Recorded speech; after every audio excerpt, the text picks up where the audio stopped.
Today, after round one of the vote of no confidence motion on the floor of Parliament, we heard the good Prime Minister, the Honourable James Marape, make mention that there should be a review of Section 145 of the Constitution to limit the number of no confidence motions that should be put into a Prime Minister, because this is a direct impediment to the government's performance and their ability to work and implement policy. I think this is a fallacy, and it's a big lie.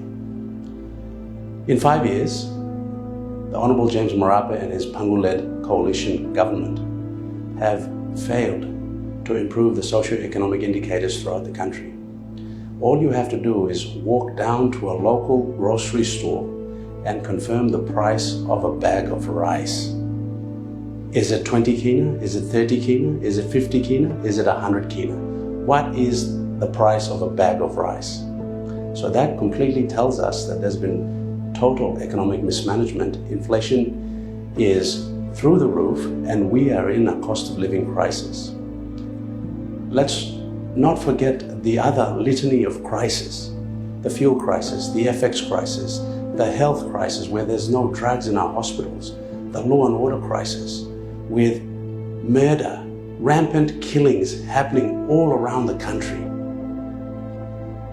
The country is in free fall. There has to be a change in leadership.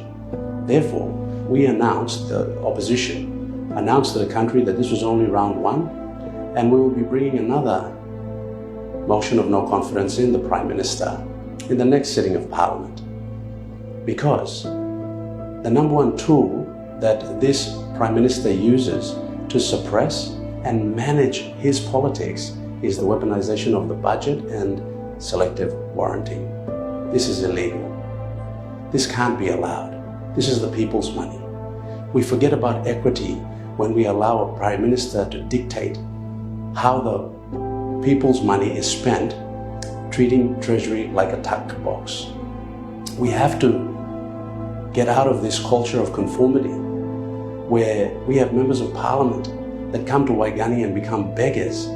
All they can do is participate in all these clamoring adulations where the 11th Parliament is synonymous with pleasantries, platitudes and Pollyanna, rather than being focused on policy implementation. 5 years equates to 1,825 days, 260 weeks.